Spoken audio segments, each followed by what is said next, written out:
ऐसे सुनो कादरियों की तरह। कादरी तो यहां क्या चुप रहेगा मेरे भाई, इंशाअल्लाह कादरी तो क़यामत में भी चुप नहीं रहेंगे। लोग देखेंगे हमारे नबी का जलवा भी और हमारे मुर्शिद का जलवा भी।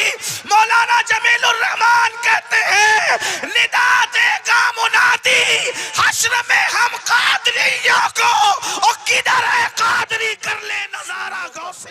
बच्चा बचपन से जानता है, बल्कि हम अपनी तोतली जबान से अल्लाह रसूल के नाम के बाद जो नाम घरों में सीखते हैं वो सरकार गौसे आजम का नाम है।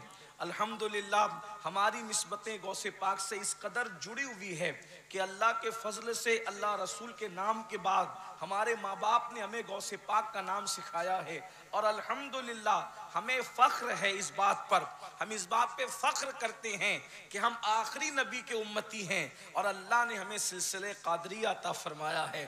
कोई सिलसिला छोटा नहीं, कोई सिलसिला हकीर नहीं, लेकिन सरकार गौसे आजम है, वलियों का सुल्तान है जिसे दुनिया गौसे आजम कहती है। मुर्दों को जिंदा करते हैं जिसे दुनिया गौसे आजम कहती है। सरकार गौसे पाक रदी अल्लाह ताला की शान बड़ी अजीम शान है। बस इतना समझने की बात है कि अल्लाह रब्बुल इज्जत ने मुस्तफ़ा जान रहमत को बेसाया पैदा किया है। हुजूर अकरम सल्लल्लाहु अलैहि वसल्लम का साया नहीं था, जमीन पर हुजूर का साया नहीं पड़ता था। इमाम अहले सुन्नत ने बहुत तफसील के साथ अपने रिसाले में इसको वाज़ेह फरमाया है। लेकिन ये भी हमारा अकीदा है, मुस्तफ़ा जान रहमत के तने बेसाया का साया अगर 5 सदियों के बाद अगर दुनिया में आता है तो उस साया मुस्तफ़ा को दुनिया शेख अब्दुल कादिर जिलानी के नाम से जानती है। मेरे इमाम कहते हैं, मुस्तफ़ा के तने बेसाया का साया देखा, मुस्तफ़ा के तने बेसाया का साया देखा, जिसने देखा मेरी जान जलवाए ज़ेबा तेरा, जिसने देखा मेरी जान जलवाए ज़ेबा तेरा। और कहते हैं नबवी जिल अलवी बुर्ज बतूली मंजिल, हसनी चांद हुसैनी है उजाला तेरा। नबवी मिह अलवी फसल बतूली गुलशन, हसनी फूल हुसैनी है महकना तेरा, हसनी फूल हुसैनी है महकना तेरा। और तू हुसैनी हसनी क्यों ना मुहय्युद्दी हो, ऐ खिजर मजमे बहरैन है चश्मा तेरा। एक खास बात गौसे आजम की, सरकार गौसे पाक फरमाते हैं, जहां जहां मेरे नाना जान मोहम्मदुर रसूलुल्लाह ने कदम रखा, मैंने वहां वहां कदम रखा, सिवाय नबुव्वत की मंजिल के। इसीलिए मेरे इमाम कहते हैं, उलूहियत ही एक अहमद ने न पाई। हाय हाय हाय, ये है मनक़बत गौसे आजम का अंदाज। यकीनन आप समझते होंगे बंगाल वाले, उर्दू कोई जाने न जाने लेकिन जबान इश्क सब जानते हैं। क्या कहा? उलूहियत ही एक अहमद ने न पाई, नबुव्वत ही से तू आतिल है या गौस, नबुव्वत ही से तू आतिल है या गौस। सहाबियत फिर ताबेइयत फिर आगे कादरी मंजिल है या गौस। और ताबईन में भी फिर थोड़ा सा कुछ अलग बयान करते हैं, कहते हैं हजारों ताबई से तू फजूतर, ये तबका मुजमलन फाजिल है या गौस। कहते हैं हर वली किसी न किसी नबी के कदम पर होता है, कोई खलीलुल्लाह के कदम पर, कोई नजीउल्लाह के कदम पर, कोई कलीमुल्लाह के कदम पर, कोई कलेमतुल्लाह हजरत मसीहुल्लाह के कदम पर। लेकिन फरमाते हैं मैं हबीबुल्लाह मुहम्मदुर रसूलुल्लाह के कदम पर हूं। इसीलिए आप जो चीजें बतौरे मौजिज़ा रसूलुल्लाह की जिंदगी में देखेंगे, हुजूर की सीरत में देखेंगे, उसको बतौरे करामत सरकार गौसियत माप की जिंदगी में आपको वो अक्से रसूल सल्लल्लाहु अलैहि वसल्लम साये मुस्तफ़ा की हैसियत से नजर आएगी। मैं आपको चंद मिसालें देता हूँ, वक्त होता तो बात तफसील से होती, लेकिन इशारा देकर अपनी बात पूरी करता हूँ। समझो गौसे पाक क्या। कुछ लोग गौसे आजम की अजमत का मजाक उड़ाते हैं। याद रखें, 1 सदी से हुजूर की अजमत का मजाक उड़ाते रहे, और अब जबकि दुनिया ने पलटा खाया और दुनिया की बहुत सारी हुकूमतें जब वहाबियत की तरफ से कुछ मुंह फेरने लगी तो अजमत रिसालत की बात अब दूसरे लोग भी करने लगे। लेकिन बहरहाल वो कहीं ना कहीं हुजूर गौसे पाक की करामतों का मजाक उड़ाते, कहते ये तो करामतें कहानियां हैं। हमने कहा ये कहानियां नहीं है, असल बात ये है कि कुरान खुद बुनियादें फराहम करता है कि करामतों का वजूद है। मैं सिर्फ एक मिसाल देता हूं, फिर बात आगे बढ़ा दूं ताकि बात आपको समझ में आए। कौन नहीं जानता सूरतुल नमल के हवाले से कि जब तख्ते बिल्किस मंगाने की बात आई तो हजरत सुलेमान अलैहिस्सलाम ने अपनी महफिल में कहा बिल्किस का तख्त कौन लाएगा? जो जानता है वो जानता है, जो नहीं जानता वो कान खोल के सुन ले। करामतों की बुनियाद कुरान फराहम करता है और हमारा अकीदा है कुरान हर चीज की बुनियाद फराहम करता है। तिबियान लिकुल्लि शै, हर चीज का बयान कुरान में है। वला रत्बिन वला याबिस इल्ला फी किताबिन मुबीन, हर रत्ब याबिस को अल्लाह ने कुरान में बयान कर दिया है। जो जालिम कहते करामत कुरान में नहीं है वो सूरतुल मरियम उठा करके पढ़े, जो कहते करामत कुरान में नहीं है वो सूरह यासीन उठा करके पढ़े। लेकिन ये भी कहूं कुरान छोटी बात को बुनियाद के तौर पे रख देता है, बड़ा तुम खुद ही कयास कर लो। मिसाल के तौर पे मिलादे हजरत ईसा कुरान ने बयान किया, मिलादे मरियम बयान किया, लेकिन मिलादे मोहम्मदुर रसूलुल्लाह उस अंदाज से बयान नहीं किया जिस अंदाज से मिलादे मरियम और मिलादे हजरत ईसा बयान किया। क्यों? ताकि बुनियाद मिल जाए। जब वलिया की मिलाद बयान हो सकती है और उनके बेटे नबी कलेमतुल्लाह की मिलाद बयान हो सकती है तो फिर जो अल्लाह का महबूब जामे कायनात बन करके आया है उनकी मिलाद क्यों बयान नहीं हो सकती? ये अकल की बात कोई तो मिलाद मरियम तो बयान होगी लेकिन मिलाद मुस्तफ़ा नहीं, इसलिए कि कुरान में नहीं। अल्लाह के बंदे जब मिलाद मरियम बयान हो रही है, नजर मानने से लेकर पैदा होने तक, कुरान दाजी तक सब कुरान बयान कर रहा है। हत्ता के हजरत ईसा की विलादत यहां तक बयान हुई कि माँ के पेट का दर्द तक कुरान ने बयान कर दिया। नहीं बयान किया कुरान ने? कुरान ने मिलाद कहा है। मैंने कहा जब मिलाद ईसा मौजूद है तो फिर जाने ईसा तुम्हारे हाल पे छोड़ दिया। ये बात है, बात समझ में आती है ना? हाँ, अब आप तवज्जो फरमाए। तो तख्ते बिल्किस मंगाने की बात हुई, एक जिन्नात उठ करके खड़ा हुआ, जिन खड़ा हुआ, उसने कहा मैं लाऊंगा तख्ते बिल्किस। महफिल कहां सजी है? मुल्क शाम में। तख्ते बिल्किस कहां है? यमन में। वो कहता है मैं लाऊंगा। कितने टाइम में? कहा जितने वक्त में आपकी महफिल मुकम्मल होगी मैं ले आऊंगा। ये जिन्नात की ताकत है। जिन्नात तो ताकतवर होती हैं। हजरत सुलेमान ने कहा नहीं, मुझे और जल्दी चाहिए। नबी की नबूवत की बरकत से वली की विलायत जाहिर होती है, ये बात होती है। तो सुलेमान अलैहिस्सलाम के एक उम्मती खड़े हुए आसिफ इब्ने बरखिया, उन्होंने कहा सरकार मैं लाऊंगा। तुम कितने वक्त में? जिन्नात अपनी ताकत से आधे दिन में लाने की बात कर रहा है।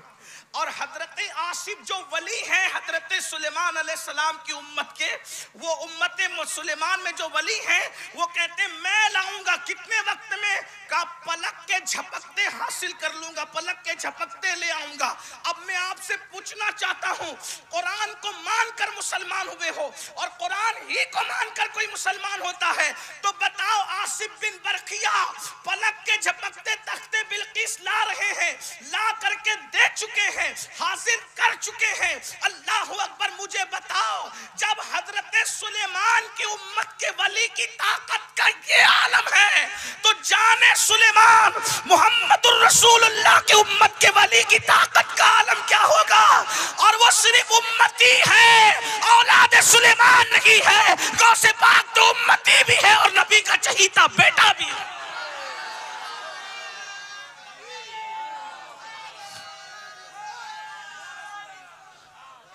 बात यह है कि लोग आसिफ की ताकत को मान चुके, लेकिन हजरत जाने सुलेमान मुस्तफ़ा जाने रहमत की उम्मत की औलिया की ताकत को कब मानेंगे? लेकिन किसी पे कान धरने की जरूरत नहीं है। मैं जल्दी जल्दी बात करता हूँ। हुजूर अलैहिस्सलाम की जिंदगी में जो चीज देखेंगे, साया मुस्तफ़ा गौसे आजम किस तरह है देखिए। नंबर एक, हुजूर की आमद से पहले सरकार की आमद के डंके अंबिया बजाते रहे, वो आने वाले हैं, वो आने वाले। मिलाद में आपने सुना होगा बल्कि हमारे दादा मुर्शिद हुजूर मुफ्ती आजम बयान करते हैं, रसूल उन्हीं का तो मुजदा सुनाने आए हैं, उन्हीं के आने की खुशियां मनाने आए हैं। जो चाहेंगे, जिसे चाहेंगे ये उसे देंगे।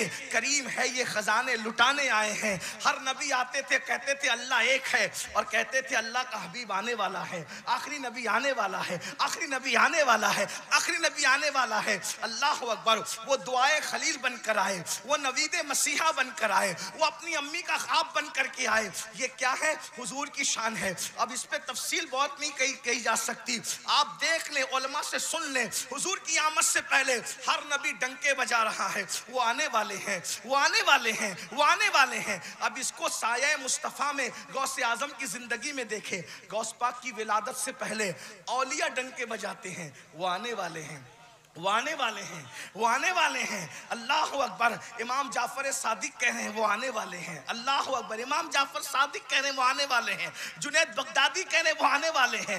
हसन बसरी कह रहे हैं वो आने वाले हैं। अल्लाह अकबर। बायजीद बुस्तामी कह रहे हैं वो आने वाले हैं। और किस शान से फरमाया, वो आएगा वलियों का सुल्तान बनकर और कहेगा कि कदमी हाजी अला रक़बत कुल्ले वली गिल्लाह, मेरा ये कदम हर वली की गर्दन पर है। सारे वली उसके लिए अपनी गर्दनों को झुका देंगे। गौस पाक की आमद से पहले बशारत दी गई। इसी तरीके से अल्लाह अकबर। और तवज्जो फरमाएं, रसूलुल्लाह सल्लल्लाहु अलैहि वसल्लम की उम्मत सारे नबियों की उम्मत में सबसे ज्यादा है। बोलो बात समझ में आती है कि नहीं आती है? इस पर मैं कादरियों को, सुन्नियों को नहीं कहूंगा कि बोलो सुभान अल्लाह, इसलिए कि आशिक भी यार गौस पाक के नाम पर तो मुर्दे भी बोलते हैं। हाँ, बंगाल वालों, अगर तुम चुप रहो तो फिर तकरीर मुकम्मल हो जानी चाहिए, खत्म होनी चाहिए। और अगर सुनना चाहते हैं तो फिर ऐसे बुजुर्गों की बात मुर्दा दिली से नहीं सुनी जाती। अगर करीब से कोई गुजरे तो उसको पता चले कि वाकई किसी साहिब जिक्र का जिक्र हो रहा है और जिंदा लोग महफिल सुन रहे हैं। ये बात है ना। ऐसे सुनो कादरियों की तरह। कादरी तो यहां क्या चुप रहेगा मेरे भाई, इंशाअल्लाह कादरी तो क़यामत में भी चुप नहीं रहेंगे। लोग देखेंगे हमारे नबी का जलवा भी और हमारे मुर्शिद का जलवा भी। मौलाना जमीलुर रहमान कहते हैं, निदा देगा मुनादी हश्र में हम कादरियों को, और किधर है कादरी, कर ले नजारा गौसे आजम का।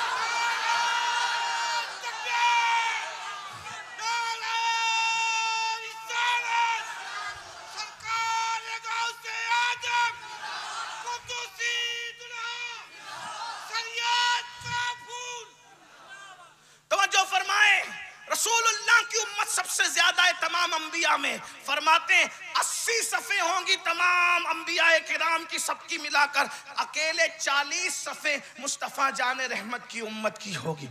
अल्लाह अकबर। अंदाजा फरमाएं, बल्कि यहां तक फरमाया 120 सफ़े होंगी, 40 और अंबिया की होगी, और 80 सफ़े मुस्तफ़ा जाने रहमत की उम्मत की होगी। यानी सबसे ज्यादा उम्मती किसके होंगे? हमारे आका के। किसके होंगे? हमारे आका के। विलायत की कायनात में देख लें, सबसे ज्यादा मुरीद किसके हुए? किसी वली के इतने मुरीद नहीं हुए जितने मुरीद सरकार गौसे आजम के हुए। और उसके बाद देखें हुजूर की उम्मत में कितनी बड़ी बड़ी हस्तियां हैं। सिद्दीक अकबर जैसे, फारूक आजम जैसे, उस्मान गनी जैसी, मौला अली जैसे। यानी जितने अच्छे उम्मती रसूलुल्लाह को मिले हैं, इतनी अच्छी उम्मत किसी नबी को नहीं मिली। फर्क बताऊं? फर्क अभी हजरत साहबा पे बात कर रहे थे, सुन ले साहबा की बात। क्या बता? हजरत मूसा कहते चलो लड़ेंगे अल्लाह के लिए। तवज्जो, तवज्जो है आपकी। यही है सहाबा। हजरत मूसा अपने असहाब से कहते चलो लड़ेंगे अल्लाह के लिए, कुरान शाहिद है। हजरत मूसा की कौम ने क्या जवाब दिया? मूसा आप लड़ो और आपका खुदा लड़ो, हम तो बैठकर तमाशा देखेंगे। ये कौन है? ये कौम मूसा है, ये असहाब मूसा है, ये हजरत मूसा की कौम के अक्सर लोग हैं, अक्सर लोग। लेकिन सुनो, अब बद्र में हुजूर लोगों को रोक कर कहते हैं, मेरे सहाबा हम जंग करने नहीं आए थे, लेकिन हादिसाती तौर पे हम पे जंग मुसल्लत हो गई।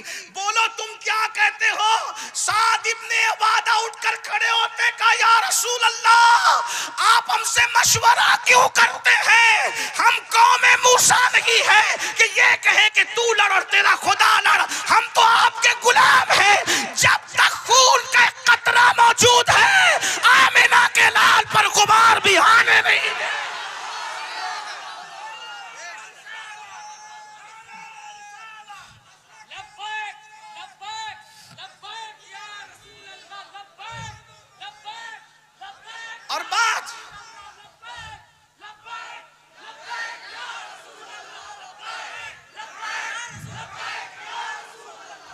और बात असहाबे रसूल की आई है, तो बंगाल वालों ये भी सुन लो सब मिल करके। लोग सहाबा पे बात करते, तो सहाबा तो ऐसे थे। इब्ने कसीर ने तो ये लिख दिया और इब्ने खलदून ने तो ये लिख दिया और इब्ने असीर ने तो ये लिख दिया। मैंने कहा सहाबा कैसे थे, हमें इब्ने असीर से समझने की जरूरत नहीं है, इब्ने कसीर से समझने की जरूरत है। क्यों? असीर और कसीर को उस वक्त तो उठाया जाएगा जब हमें कुरान और हदीस में वजाहत नहीं मिलेगी। जिनके बारे में कुरान कह चुका वकुल्लुम वादल्लाहुल हुस्ना, हमने उन सबसे जन्नत का वादा कर लिया है।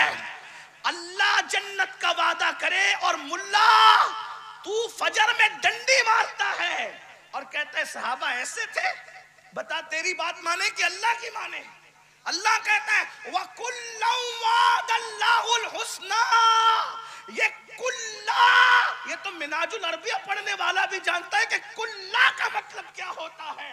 वकुल्लुम वादल्लाहुल हुस्ना, वो कहते हैं मैं राजी नहीं हूं। कुरान कहता है रदियल्लाहु अन्हुम व रदू अन, अल्लाह उनसे राजी, वो अल्लाह से राजी, और तुम्हारी नाराजगी उनको नुकसान नहीं पहुंचा सकती, क्योंकि अल्लाह उनसे राजी हो गया है।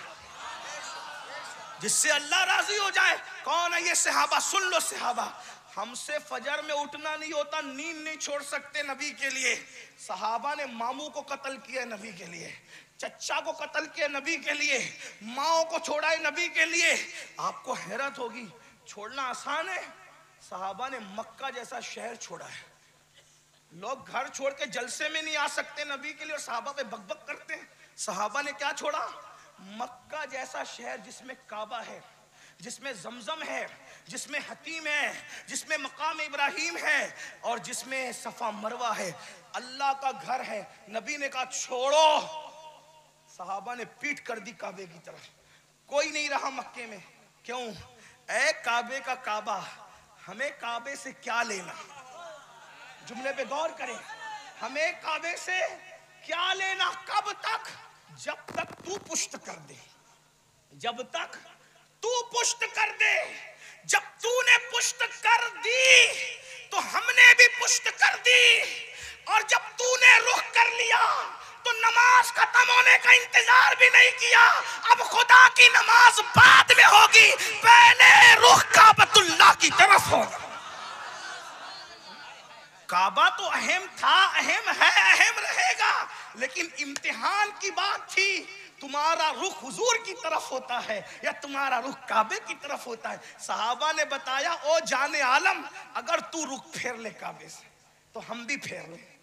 क्यों? इसलिए कि हमें तो ये इम्तिहान देना है ना कि काबे का कौन है और काबे के काबे का कौन है।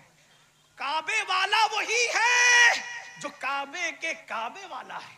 असल बात यही है, असल बात। वरना मुतवल्ली काबा तो बनकर बैठे थे ना, वो कहते थे हम हैं काबे के मुतवल्ली। कुरान ने कहा काबे का मुतवल्ली होना अहम नहीं है, रसूलुल्लाह की वफादारी अहम है। तो बात दूर नहीं निकले, मैं आपसे अर्ज कर रहा हूं, अंदाजा करें। हजरते तलहा ने अपने बाप को कत्ल कर दिया। तवज्जो करें, ये उनकी कुर्बानी नहीं है। हजरत अबू उबैदा इब्नुल जर्राह अमीनुल उम्मत ने अपने बाप को कत्ल किया, ये उनकी कुर्बानी नहीं है। फारूक आजम ने अपने मामू को कत्ल किया। सिद्दीक अकबर ने बेटे से कहा कि जब मैं तेरी तलवार की जद में आता तो तू बाप समझ के छोड़ता, खुदा की कसम अगर तू मेरी तलवार की जद में आता तो मैं तुझे बेटा समझ के नहीं छोड़ता, नबी का दुश्मन समझ कर तुझे कत्ल कर देता। ये उनकी कुर्बानियां नहीं है। जो लोग बैठकर इस्तिंजा करने की सुन्नतें न जाने वो इन सहाबा पर बकबक करते हैं। आपसे पूछना चाहता हूं, कुछ तो सोचो, हमने दीन को दिया क्या है? आज मुसलमान होना बड़ी बात है, लेकिन एक बात कहूं, जो मुसलमान होता है उसको इज्जत मिलती है, जो मुसलमान होता है उसको नजराने मिलते हैं, उसे अजमत मिलती है। जो फजाइलुन नबी के जलसे पढ़ता है उनको खाना भी मिलता है, पेट भी भरता है, नजराने भी मिलते हैं। सिद्दीक अकबर ने उस दिन फजाइल रिसालत पढ़े थे, जिनको नजराने में क्या मिला था बताऊं आपको? अल्लाह अकबर, तवज्जो फरमाए। अगर नजर इसी का नाम है कि किसी काम के करने के एवज में दिया जाए तो फिर सिद्दीक अकबर की नजर सुन ले। सबसे पहला खतीब जिसने अजमत रिसालत खुल करके पढ़ी है काबतुल्लाह की दीवार से पीठ लगाकर, वो कोई और नहीं है, उसे दुनिया अफजलुल बशर बादल अंबिया सैयदना सिद्दीक अकबर के नाम से जानते हैं। आज तो जिनके दिल रसूलुल्लाह के लिए छोटे वो भी अजमत रिसालत बयान कर रहे हैं क्योंकि मिल माल रहा है। लेकिन जिस दिन सिद्दीक ने अजमत पड़ी थी रसूलुल्लाह की, उस दिन सिद्दीक अकबर को पत्थर मारे गए थे, चप्पलों से मारा गया, जूतों से, पैरों से मुंह कुचला गया था, और इतना मारा गया था कि अधमरा छोड़कर भाग गए थे। लेकिन आपको बताऊं, सिद्दीक बेहोश है, कई दिन तक होश आया, आंख खुली, माँ और पूरा खानदान खड़ा था। अगर इंतकाल कर जाए तो उनसे बदला लेंगे, होश आ जाए तो पूछेंगे करना क्या है। जब आंख खुली तो लोगों ने कहा अबू बकर कैसे हो? कोई जवाब नहीं दिया। दूसरा सवाल खुद कर दिया, पहले ये बताओ मेरा आका कैसा है? अगर आका सलामत है तो मेरा सब कुछ सलामत है। लोग गुस्से में घर चले गए, हमें इसकी जान की पड़ी, ये तो किसी और के चक्कर में है। सब गए लेकिन माँ नहीं गई। माँ माँ होती है। माँ बैठी ने कहा बेटा दूध तो पी ले। कहा माँ जब तक चेहरे रसूल नहीं देखूंगा ना कुछ खा सकता हूँ ना कुछ पी सकता हूँ। इस कुर्बानी को उम्मत भूल गई, फरामोश कर गई इन कुर्बानी। आप बकबक करेंगे, हम गुफ्तगू करेंगे उनके किरदार पर जिनके लिए रसूलुल्लाह फरमाए अल्लाह अकबर, मेरे बाद कोई नबी होता तो उमर इब्ने खत्ताब होता, जिसको शैतान रास्ता देख करके रास्ते से, जिसको देखकर शैतान अपना रास्ता बदल दे, वो उस्मान ज़ुन्नूरैन जिसके निकाह में रसूलुल्लाह की दो शहजादियां आई। उनके किरदार पे हम बात करेंगे। बताओ ना मुसलमानों, आप अपनी बेटी देते हो, किसको देते हो? शराबी को देते हो। शराबी भी शराबी को अपनी बेटी नहीं देता, जुआरी भी जुआरी को अपनी बेटी नहीं देता, बेनमाजी भी जानी को अपनी बेटी नहीं देता। जब तुम दामाद इतना किरदार देख करके देते हो तो सैयदुल मासूमीन ने जो 2 मर्तबा जिसको अपना दामाद बनाया है, उस उस्मान गनी का किरदार रसूलुल्लाह ने कैसा देखा होगा। और एक खास बात अर्ज करूं, हजरत साहब बेटी दे तो हाल और माजी देख कर दे सकते हैं, मुस्तकबिल पर हजरत साहब की बजाइर कह रहा हूं, बजाइर नजर नहीं है, लेकिन सैयदुल मासूमीन का तो हाल ये है कि माजी भी उनके सामने हाथ बांधे खड़ा है, हाल भी वहां बेहाल है और मुस्तकबिल भी वहां हाल की सूरत में है। मेरे इमाम तो ये कहते हैं अल्लाह अकबर, शश जहत समत मुकाबिल शबो रोज एक ही हाल धूम व नज्म में है। आपकी बिनाई की जिसकी निगाह से खुदा की जात न छुपी, उसकी निगाह से क़यामत तक के हालात कैसे छुप सकते हैं? जब उस्मान गनी को दामाद बनाया और एक मर्तबा नहीं बल्कि 2 मर्तबा बनाया, तो उस्मान का माजी भी देखा, हाल भी देखा, मुस्तकबिल भी देखा, तब अपनी बेटी दी है। आपसे पूछता हूं, जब रसूलुल्लाह ने जिसको बेटी के लिए मुंतखब किया, और एक बात और अर्ज करूं, सिर्फ 2 पे इक्तिफा नहीं किया, बल्कि जब दूसरी शहजादी चल बसी तो कहा काश मेरे घर में 40 बेटियां होती और एक के बाद एक इंतकाल करती जाती तो मैं 40 के बाद 40 के 40 एक के बाद एक उस्मान गनी के निकाह में देता चला जाता। आपसे पूछता हूं, उन पे हम बात करें। और फिर जब बात मौला मुश्किल कुशा की आती है, फिर अली तो अली है ना, अखी रसूल, ज़ौजे बतूल, इमामुल मशारिक वल मगारिब, हल्लाल मुश्किलात वन नवाइब, सैयदुल औलिया सैयदुस सादात, इन पे कौन बात करेगा? काजी सनाउल्लाह पानीपती अपनी किताब में लिखते हैं तफसीर मजहरी में कि दौरे आदम से लेके आज तक जो भी वली बना है वो फैजान अली से वली बना है। जब अली नहीं आए थे तब भी लोगों को वली बनाते थे। जो आने से पहले वली बनाता है उसकी विलायत का अंदाजा कौन कर सकता है? अरे अली वो है आसिफ बिन बरखिया की करामत पर सर धुनने वालों, जिसने आसिफ को वली बनाया है उसको अली इब्ने अबू तालिब कहते हैं। कभी दीवार हिलती है, कभी दर कांप जाता है, अली का नाम सुनकर अब भी खैबर कांप जाता है। आजकल लोगों